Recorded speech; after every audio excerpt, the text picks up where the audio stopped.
On which political side you listen to, it will cost anywhere between $7 to $9 billion to properly equip Australia with high-speed broadband to facilitate world-class telecommunications for the nation's future. Question is, what chance this high-stakes, high-tech process can be achieved without being subverted by political interests hoping to gain advantage in a fiercely fought federal election?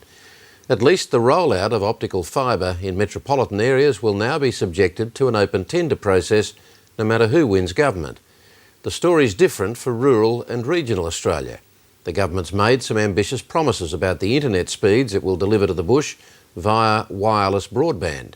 Promises they may not be able to keep, according to some experts. But there are also questions emerging over funding for the opposition's plan. Greg Hoy reports.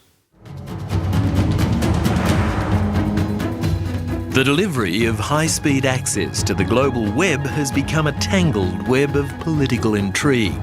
The public, ensnared in spin, must try to decipher what is true fast broadband and what is not. More than 80% of Australian households and small businesses already have access to fast broadband. But that view changed once Labor promised the laser speed of a new optical fibre network. We have a proposal which will cost up to $4.7 billion in joint partnership with the private sector to lay out fibre optic to the node for 98% of the country. So the coalition responded, Say broadband!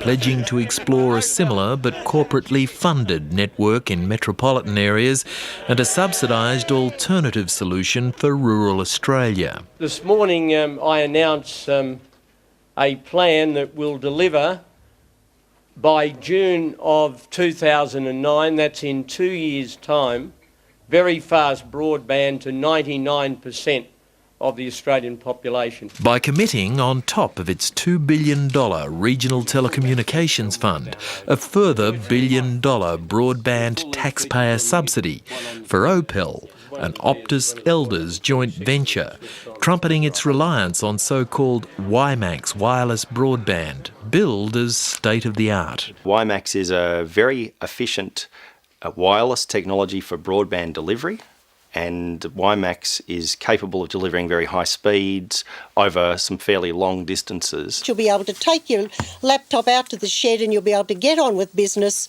in the global economy. Promises, promises. Commercial and political rivals lined up to heap scorn on the idea. When Helen Coonan says publicly that you can take with this technology the government are delivering, you can take your laptop out into the shed, it actually won't work.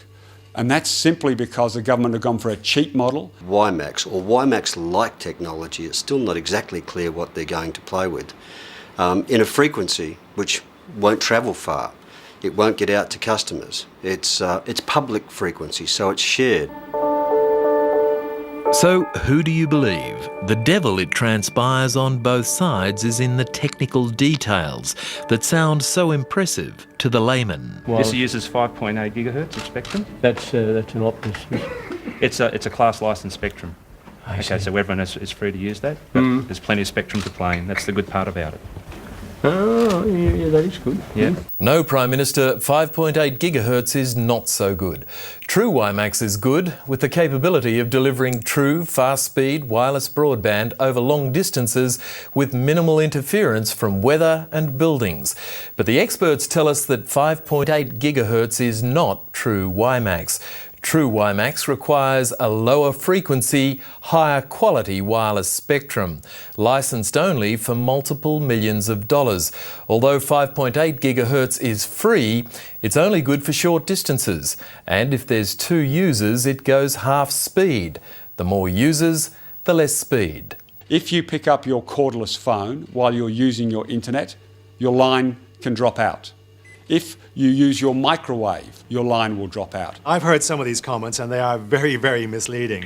And I think they're unfair to potential customers.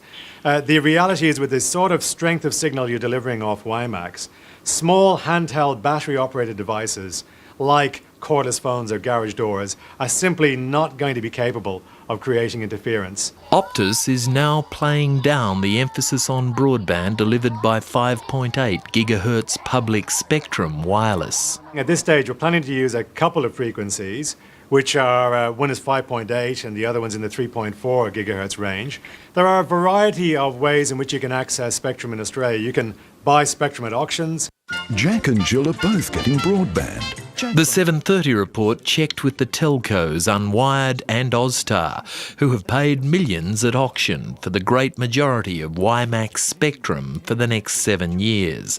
Neither have been approached to on-sell what they have, both have their own plans, and both are sceptical the taxpayer-subsidised wireless broadband network will work as promised. Well, can I reassure customers, Greg, or potential customers, this is a plan delivering high-speed broadband to the majority of Australians in the next 2 years. And that's very important, therefore they fully understand and are confident with what we are delivering. It's the WiMAX you have that detractors say when you can't afford true WiMAX. So what's really driving this? Here's the map of the planned government OPEL broadband network. And here's the map of Telstra's existing 3G mobile broadband wireless network. The duplication is clear, and with further duplication likely in the cities, it's good news for competition, but ominous for Telstra's new public shareholders. The money should be spent on the 250,000 customers, giving them city-like services. It should be spent on running fibre to very remote places like Birdsville, not duplicating existing infrastructure. It would be unfair to suggest the political spin has been one-sided. If such an important decision for the future of Australia's telecommunications is to be left entirely to politicians, both sides must expect closer scrutiny. The question for Labor is how carefully did it arrive at its budget estimate that promised delivery of optical fibre to the node for 98% of Australians.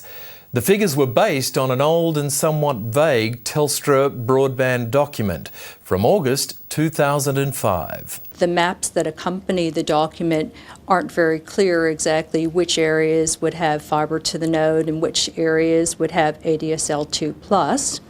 And other parts of Australia would be covered by other wireless technologies. I've not seen any more detailed costing estimates, even things as basic as how many fibre to the node nodes would you roll out.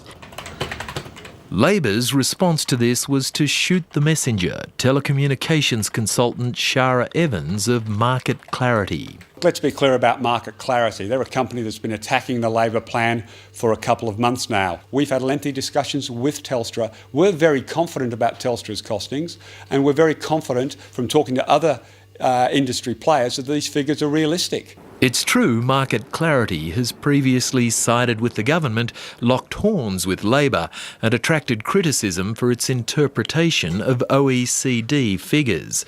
But Labor does not deny its broadband budget is based on this 2005 Telstra document.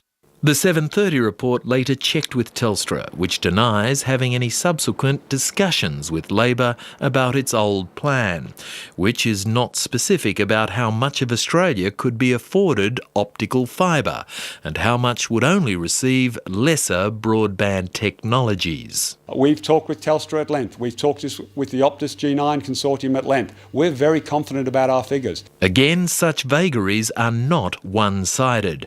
Try asking Optus simply how many of its customers will be stuck with the vulnerable 5.8 gigahertz service and how much will get true WiMAX. To be frank, we haven't finalised the exact nature of the rollout, but I think it's almost a red herring. People don't buy technology, they buy services.